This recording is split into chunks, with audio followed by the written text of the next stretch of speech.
O justo vive pela fé. É isso que está escrito na palavra de Deus. O justo ele não vive pelos seus sentimentos, nem pelas suas emoções, mas ele vive pela fé. A Bíblia diz que a fé vem pelo ouvir a palavra de Deus. Então, enquanto você ouve a palavra de Deus, isso está gerando em você fé. É como se a palavra de Deus fosse literalmente uma semente que está sendo plantada em uma terra e essa terra é você. E a planta que cresce é justamente a fé. Então, se você quer ter fé, se você precisa que a sua fé seja aumentada, você precisa ouvir a palavra de Deus. Muitas pessoas, ao ouvirem esse versículo, justo vive pela fé, logo se julgam. Poxa, eu não sou justo. É como se fizesse uma autoanálise de si mesmo. Nossa, eu peco demais, eu faço muitas coisas erradas, não tem como eu ser justo. Só que a justiça de Deus é diferente da justiça dos homens. A palavra de Deus diz que a justiça dos homens é como um trapo de imundícia. E a justiça de Deus é completamente diferente da nossa. A justiça de Deus se chama Jesus. Jesus, ele pagou, ele trocou de lugar conosco. Ele pagou os nossos pecados, então a gente não tem que pagar mais nada, porque tudo já foi pago.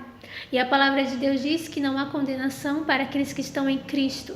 Então, se você reconhecer que Jesus Cristo é teu Salvador, se você reconhecer que Ele veio a essa terra, pagou pelos nossos pecados, você foi justificado. Então, se você aceitou o perdão de Deus, a graça de Deus, você é considerado justo, porque sobre você não existe nenhuma condenação.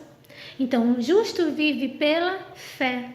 O justo ele não vive pelas suas emoções. Isso quer dizer que por mais que você esteja se sentindo fraco, por mais que você esteja se sentindo sujo, porque infelizmente o pecado é algo que a gente vai ter que lutar durante a nossa vida inteira, mas a gente não precisa lutar sozinho.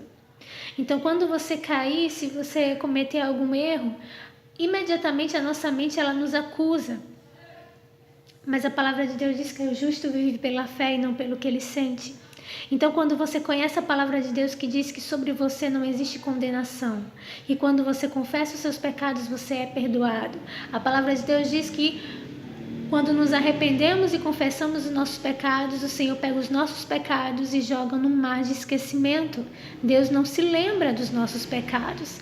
Aqueles pecados dos quais a gente se arrependeu e confessou ao Senhor, Ele não se lembra deles. Então você tem que viver sobre essa certeza, a certeza de que o Pai te perdoa.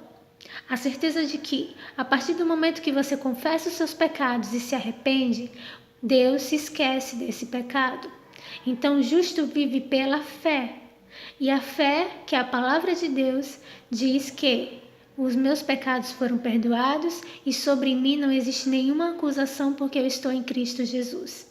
Então, se você está se sentindo culpado, se você está se sentindo desanimado, se você está condenando a si mesmo, eu quero dizer para você que o justo vive pela fé. A palavra de Deus não mente, a palavra de Deus não muda, ela continua a mesma. Se Deus diz que sobre você não existe condenação nenhuma, se Deus diz que te perdoa, se Deus diz que existe graça para você e que não se lembra mais dos seus pecados, é porque Ele está falando a verdade, porque nele não há mentira. Ele é o caminho, a verdade e a vida. Ele é a verdade. E a palavra de Deus é a verdade. Então viva com a certeza de que os seus pecados estão perdoados, que você é justificado por Cristo, que você é livre para adorá-lo e para começar de novo a sua história.